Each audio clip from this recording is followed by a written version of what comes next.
मैं संदीप सर आप सभी का मुनेश्वर देवनंदन यादव महिला पीजी कॉलेज पिलरियागंज आजमगढ़ में स्वागत करता हूं। दोस्तों, आज हम बीएससी फर्स्ट ईयर मैथमेटिक्स में हम लोग paper second chapter partial differentiation में हम लोग आज बात करने वाले हैं होमोजीनियस फंक्शन के बारे में। तो आज की वीडियो में हम लोग जानेंगे दोस्तों होमोजीनियस फंक्शन क्या होता है। तो दोस्तों यहाँ पे दिया है कि होमोजीनियस फंक्शन में an expression in x and y in which every term is of the same degree is called a homogeneous function of x and y। तो यहाँ पे आपसे कह रहा है कि एक आपके सामने एक अलजेब्राइक एक्सप्रेशन हो, एक तरह का एक्सप्रेशन हो, और जो एक्सप्रेशन हो वो x और y में एक तरह का फंक्शन हो। तो कह रहा है कि N expression in x and y in which every term, कह रहा है कि जो एक्सप्रेशन होगा, एक्सप्रेशन उसके हर एक टर्म की जो डिग्री होनी चाहिए वो सेम होनी चाहिए, is called a homogeneous function of x and y।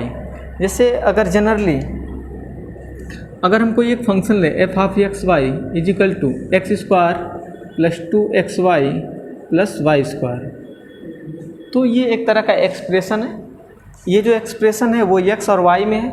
तो अगर इस एक्सप्रेशन में अगर आप हर एक टर्म की, टर्म मीन्स ये आपका first term, second term and third term, तो ये जो एक्सप्रेशन बना है वो तीन टर्म से मिलके बना है।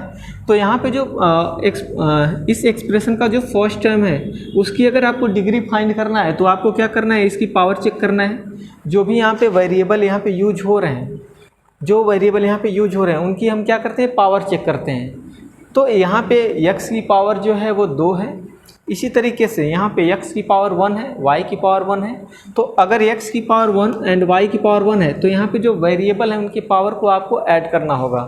इस कांस्टेंट के पावर से कोई मतलब नहीं है, तो कांस्टेंट रहे अगर यहाँ पे तो उससे कोई मतलब नहीं है। यहाँ पे x की पावर 1 और y की पावर 1 को अगर आप ऐड करें तो यहाँ पे भी डिग्री जो है वो इस टर्म की 2 हो जाएगी, यहाँ पे डिग्री 2 और यहाँ पे भी इसकी भी डिग्री 2। तो यहाँ पे आप क्या देख रहे हैं कि हर एक टर्म की जो डिग्री है वो एक तरह से सेम है। सेम का मतलब यहाँ पे 2 2 2 है, अगर ऐसा है तो सेम है हर एक टर्म की डिग्री। इसका मतलब ये एक तरह का होमोजीनियस फंक्शन होगा। जैसे अगर हम यहाँ पे कह दें यहाँ पे कि अगर हम यहाँ पे y³ ले लेते हैं तो आप यहाँ पे कह सकते हैं कि इस टर्म की डिग्री 2 है, इस टर्म की डिग्री 2 है, बट इसकी डिग्री जो है वो 3 है। तो जब इसकी डिग्री 3 होगा इसका मतलब ये है कि हर एक टर्म जो है वो सेम डिग्री नहीं रख रहा है। अगर हर एक टर्म सेम डिग्री नहीं रख रहा है इसका मतलब हम ये कह सकते हैं कि जो ये फंक्शन है, एक्सप्रेशन जो है वो x y में, वो आपका होमोजीनियस फंक्शन नहीं है। तो आप इस एग्जाम्पल के जरिए आप समझ गए हैं कि होमोजीनियस फंक्शन क्या होता है। तो होमोजीनियस फंक्शन की जो डेफिनेशन है यहाँ पे, an expression in x and y in which every term is of the same degree is called homogeneous function of x and y. तो बाय एग्जांपल हमने समझा। अब अगर जनरली ये जानना रहे कि होमोजीनियस फंक्शन को किस तरीके से रिप्रेजेंट किया जाता है तो हम इसके लिए हम क्या करेंगे, एक तरह से एक फंक्शन को हम क्या करेंगे, कंसीडर करेंगे। तो हम कहते हैं यहाँ पे लेट अस कंसीडर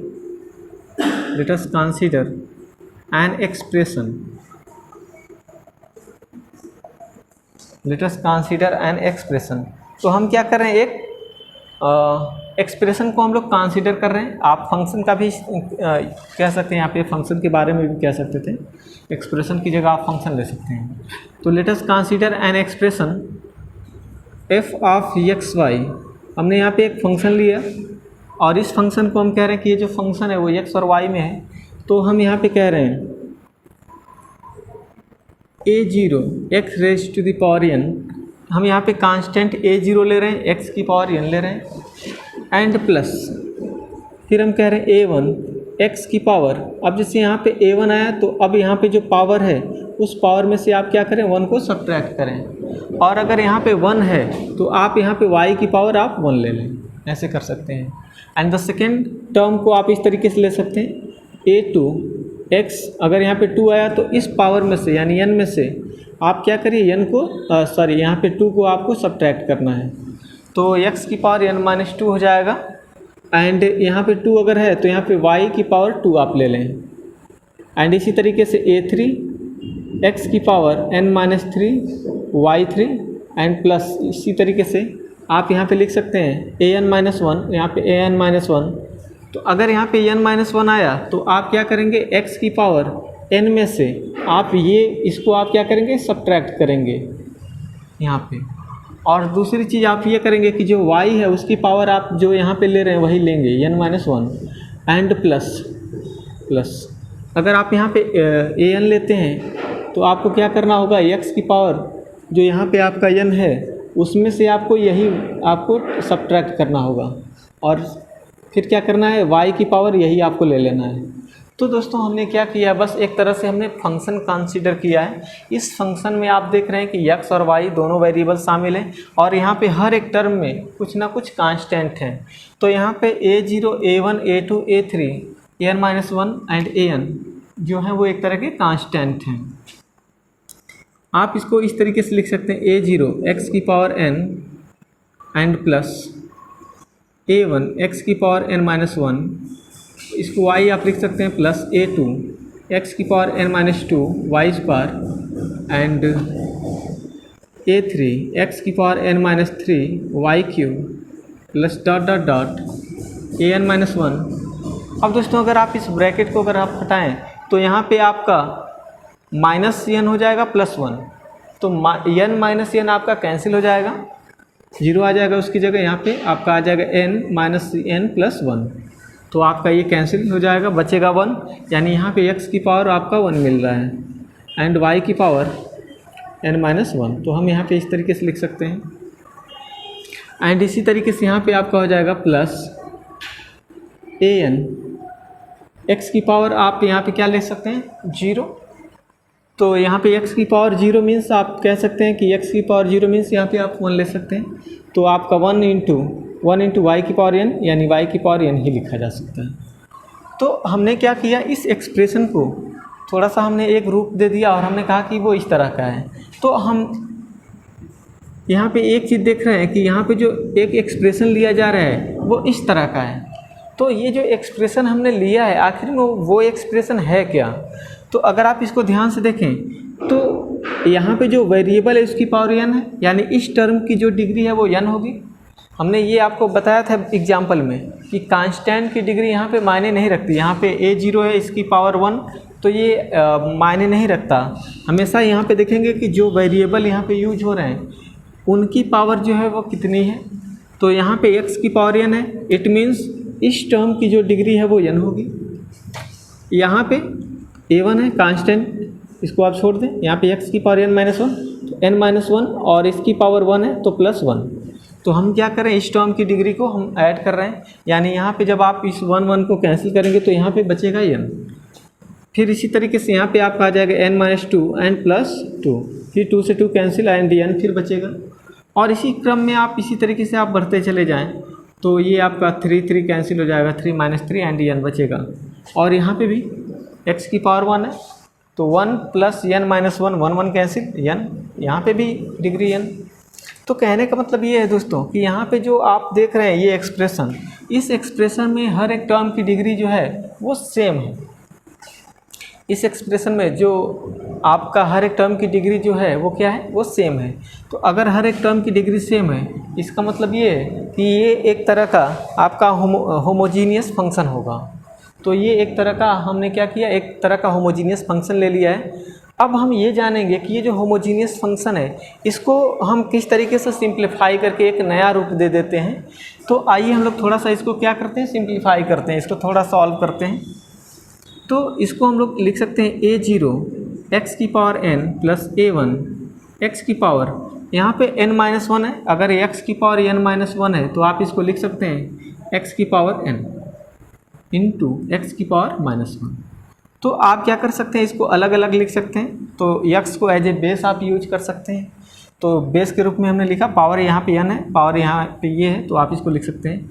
एंड इसको आप लिख सकते हैं x की पावर जो n है इंटू x की पावर -1, तो आप इसको x की पावर n अपान x की पावर -1 है, तो अगर आप उसको नीचे की तरफ लाएँ तो यहाँ पे आपका हो जाएगा x, तो x की पावर n अपान x हो जाएगा। तो कहने का मतलब ये है कि यहाँ पे आप इस चीज़ को x की पावर n अपान x लिख सकते हैं। इंटू वाई, ऐसा आप लिख सकते हैं। इसी तरीके से आप यहाँ पे कर सकते हैं, a2 अगर है तो a2 को लिख सकते हैं और x की पावर आप n लिख सकते हैं, यहाँ पे -2 है तो आप यहाँ पे x स्क्वायर कर सकते हैं इंटू वाई स्क्वायर, ये हो जाएगा। एंड प्लस a3 x की पावर n अपान x की पावर -3 में ये आपका आएगा, तो यहाँ पे x की power 3 y q plus dot dot dot n-1 term पे हम देखें तो यहाँ पे an-1 x यहाँ पे, और यहाँ पे आपका आ जाएगा। एक चीज़ अगर आप इसको ध्यान से देखें तो यहाँ पे आपका है y की पावर n-1 है, तो यहाँ पे आपका हो जाएगा y की पावर n अपान y, ऐसे भी लिखा जा सकता है, या हम चाहें तो इस टर्म को अगर हम चाहें यहाँ पे इस तरीके से लिखा जा सकता है, इसको ऐसे लिखा जा सकता है। तो अगर हम इसको इस तरीके से लिख रहे हैं तो हम चाहें तो अगर आसानी के लिए हम चाहें तो इस लास्ट वाले टर्म को हम लोग यहाँ से लिख सकते हैं। तो अगर हम यहाँ पे लास्ट वाले टर्म को अगर लिखें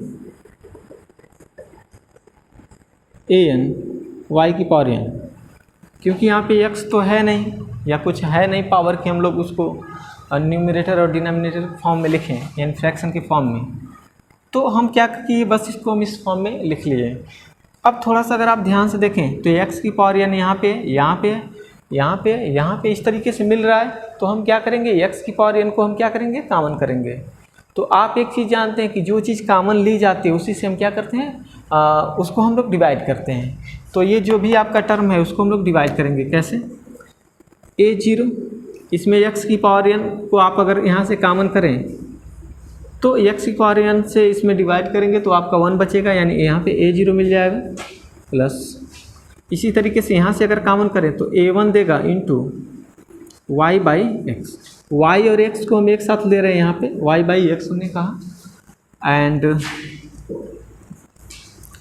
प्लस यहाँ पे a2 हो जाएगा आपका, यहाँ से x की पावर n कॉमन हुआ है मतलब डिवाइड हुआ है x की पावर n तो कैंसिल हो जाएगा y square upon x square, और आप जानते हैं कि अगर y square upon x square है तो इसको हम लोग इस फॉर्म में लिख सकते हैं y अपन एक्स का होल स्क्वायर। तो यहाँ पे हम क्या कर रहे हैं, यहाँ पे हम लोग इसको इस तरीके से लिखने जा रहे हैं y upon x whole square, और इसी तरीके से यहाँ पे a3 y upon x whole cube and plus dot dot dot. अब देखिए यहाँ पे x की पावर n तो है नहीं, यहाँ पे x है ही नहीं, तो जब हम x की पावर n को हम क्या कर रहे हैं कॉमन कर रहे हैं, तो जो x की पावर n है हर टर्म में जब डिवाइड कर रहा था तो इसमें भी डिवाइड करेगा। इट मीन्स जब इसमें डिवाइड करेगा तो आपका आएगा an y की पावर n अपान x की पावर n। तो आप अगर ये देखें y की पावर n x की पावर n है तो इसको हम लिख सकते हैं y अपान x की पावर n, ऐसे लिखा जा सकता है। तो हम यहाँ पे डायरेक्ट ये करेंगे, यहाँ पे लिखेंगे इसके y अपान x की पावर यहाँ पे n आ जाएगा। तो दोस्तों आप देख रहे हैं कि ये किस तरीके से आपका एक रिजल्ट आ रहा है। ये एक तरह का लग रहा है कि ये बिल्कुल एक अलग तरह का फंक्शन है, ये आपको दिख रहा है। तो अब आप देख रहे हैं कि ये जो फंक्शन है वो y बाई एक्स में कुछ कांस्टेंट है, यहाँ पे a0 a1 a2 a3 an आपके कांस्टेंट है, और ये जो पूरा फंक्शन अगर आप देखें तो ये एक अलग तरह का फंक्शन है y बाई एक्स फॉर्म में। तो this is the function in y by x. तो ये एक अलग तरह का जो फंक्शन है, तो इस फंक्शन को हम क्या कर रहे हैं, हम इसको फंक्शन को एक छोटा फंक्शन के रूप में कंसीडर कर रहे हैं। तो हम इसको लिख सकते हैं x की पावर n, और यहाँ पे एक चूँकि ये बिल्कुल अलग तरह का फंक्शन है तो इसको हम लोग कैपिटल F से नाम दे रहे हैं। और इस फंक्शन में जो एक तरह से वेरिएबल के रूप में ये यूज हो रहा है, आप इसके बराबर z भी मान सकते हैं। यहाँ पे जो y बाई एक्स है उसके बराबर अगर आप z मान लें तो हर जगह आपको z लिखना पड़ेगा, z स्क्वायर ऐसे करके। तो अगर आप इस तरीके से करें तो आप यहाँ पे f ऑफ z लिख सकते हैं ऐसे, अगर y बाई एक्स की जगह z अगर सपोज करें तो ये फंक्शन तब z में हो जाता अगर z मानते इसके बराबर। तो अब यहाँ पे देख रहे हैं कि ये y बाई एक्स में हर चीज़ दिख रहा है, इसका मतलब ये है कि आपको इस तरीके से लिखना पड़ेगा। तो this is the function in y by x and this is equal to f of x Y.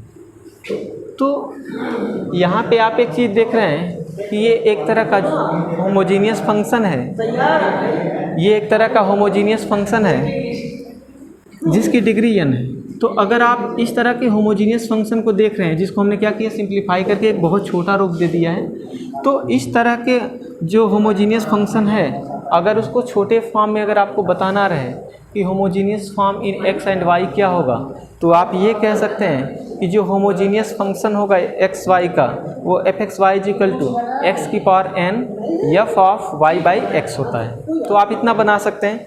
दोस्तों ये बहुत यूज में आता है, ये जो आप देख रहे हैं expression, specially in Euler's theorem on homogeneous function. तो एक इसके बाद आपका आता है होमोजीनियस फंक्शन के लिए जो आयलर्स थ्योरम जो है, वो यहीं से क्या करते हैं, इसको सॉल्व करके एक रिजल्ट फाइंड करते हैं। तो आप बस यही जानेंगे कि यह एक होमोजीनियस फंक्शन है एक्स और वाई में, जिसकी डिग्री n है। तो आपको ये जो डेफिनीशन है वो बहुत आसानी से समझ में आया होगा, बहुत डिफ़िकल्ट नहीं है, ये काफ़ी इजी है। तो दोस्तों आप अब देख रहे हैं Euler's theorem on homogeneous function. तो होमोजीनियस फंक्शन पे जो आयलर्स थ्योरम है वो क्या है, जब आप फर्स्ट पेपर को पढ़ेंगे तब भी वहाँ पे आयलर के बारे में बात की जाएगी। तो आयलर एक बहुत फेमस साइंटिस्ट हैं, जिन्होंने बताया कि किस तरीके से हम लोग किसी क्वेश्चन के सॉल्यूशन को बहुत इजीली फाइंड कर लेते हैं। अभी आप देखेंगे कि इनके पे जो आयलर्स हैं, उन पे बेस्ट क्वेश्चंस भी एग्ज़ाम में पूछे जाते हैं। तो आपको बताया जाएगा कि वो क्वेश्चन किस तरीके से सॉल्व होंगे। तो सबसे पहले हम ये जानते हैं कि आखिर में आयलर्स ने होमोजीनियस फंक्शन पे क्या कहा, उन्होंने क्या बताया।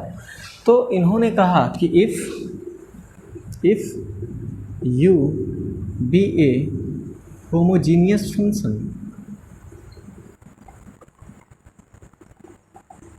if u be a homogeneous function of x and y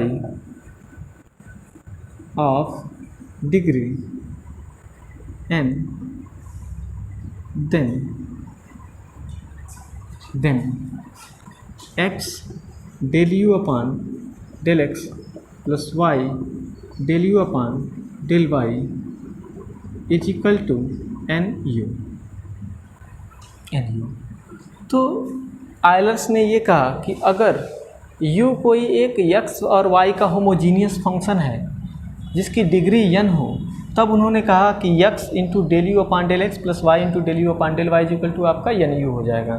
जैसे अभी हम बात कर रहे थे, एफ एक्स वाई जो था वो एक होमोजीनियस फंक्शन था जिसकी डिग्री क्या थी, n थी। ये एक्स वाई में होमोजीनियस फंक्शन था, ये x और y में एक तरह का होमोजीनियस फंक्शन था जिसकी डिग्री कितना थी, n थी। तो यहाँ पे अगर आप ध्यान से देखें तो हम चाहें तो इसके बराबर, हम अगर कहें कि इसके बराबर अगर u है तो आप कह सकते हैं u की यहाँ पे x की power n f of y by x, या हम कह लें कि ये जो f हमने लिया था फंक्शन में, हम उसको चाहें तो u ऑफ x y के रूप का भी ले सकते थे। तो जैसा यहाँ पे कहा है, यहाँ पे हम f का भी इस्तेमाल कर सकते हैं। बस अगर यहाँ पे f का इस्तेमाल करेंगे तो आप ये ध्यान रखेंगे कि यहाँ f हो जाएगा, यहाँ पे f हो जाएगा। तो अगर u एक होमोजीनियस फंक्शन है x और y की जिसकी डिग्री n हो, तो कह रहा है कि x into del u upon del x, मतलब आपको क्या करना है यहाँ पे कि जो आप देख रहे हैं ये होमोजीनियस फंक्शन जिसकी डिग्री n है, तो आपको क्या करना है, इसका एक बार x के रिस्पेक्ट में डिफ्रेंशिएशन करना है पार्शियली। तो अगर आप इसका x के रिस्पेक्ट में डिफ्रेंशिएशन करेंगे partially, del u upon del x आ जाएगा। और क्या करेंगे फिर आप इसमें जो भी रिजल्ट आएगा, जो डिफ्रेंशिएशन करने के बाद उसमें x का आप मल्टीप्लाई कर लेंगे। और फिर क्या करेंगे, अगर इस पूरे फंक्शन को y के रिस्पेक्ट में डिफ्रेंशिएशन किया जाए तो del u upon del y देगा, del u upon del y. और फिर क्या करेंगे, जो भी रिजल्ट आएगा उसमें y का मल्टीप्लाई करें। और अगर हम जोड़ लें, इसको हम क्या करें, ऐड कर लें पूरे रिजल्ट को, तो यही आपका आ जाएगा nu। तो जितनी डिग्री यहाँ पे है उसको लिखते हैं, और जो यहाँ पे फंक्शन है u उसको लिख लेते हैं। तो आयलर्स ने यही बताया कि आप इस पूरे का रिजल्ट इसके बराबर पा सकते हैं। तो x del u upon del x plus y into del u upon del y is equal to आपका nu होएगा। तो बस केवल आपको डिग्री पता करना है, जो फंक्शन है उनका क्या कर देना है, प्रोडक्ट कर देना है, तो वही उसका क्या हो जाएगा, आंसर हो जाएगा। इतने का जो आंसर होगा वो इतना होगा। तो ऐसा आयलर्स ने बताया। तो ये जो भी दोस्तों लागू होगा, ये जो भी फार्मूला है जो लागू होगा वो हमेशा होमोजीनियस फंक्शन पे ही लागू होगा। तो जब तक होमोजीनियस फंक्शन नहीं रहेगा तब तक वो इतना इज इक्वल टू इतना नहीं हो सकता, means left hand side is equal to right hand side आपका नहीं हो सकता। तो इस चीज़ का बहुत विशेष ध्यान रखेंगे कि जो u है या f है वो एक तरह का होमोजीनियस फंक्शन होना चाहिए। तो दोस्तों आप आज आपने पढ़ा कि होमोजीनियस फंक्शन क्या होता है, फिर हमने होमोजीनियस फंक्शन को क्या किया, होमोजीनियस फंक्शन के एक्सप्रेशन को लिया और हमने क्या किया, उसको एक नए रूप में हमने देखा f(x, y) = x की power n f of y by x के रूप का हमने जाना कि वो कितना छोटा हो जाता है। फिर हमने ये बताया कि Euler's theorem on homogeneous function क्या होता है, मीन्स होमोजीनियस फंक्शन पे आयलर्स थ्योरम क्या होता है। तो ये सारी चीज़ों को आपने जाना और ये चीज़ आपको कहीं ना कहीं आपको ध्यान में रखना होगा, क्योंकि जब भी इस तरह इस पे क्वेश्चन आएंगे तो हम लोग इसी फार्मूले का इस्तेमाल करेंगे और उसको सॉल्व करेंगे। तो आज आपको ये वीडियो समझ में आया होगा। अगर आपको समझ में आया है तो आप चैनल को लाइक कमेंट करें, आप वीडियो को लाइक करें, कमेंट करें और हमें बताएं कैसा लगा। Thank you.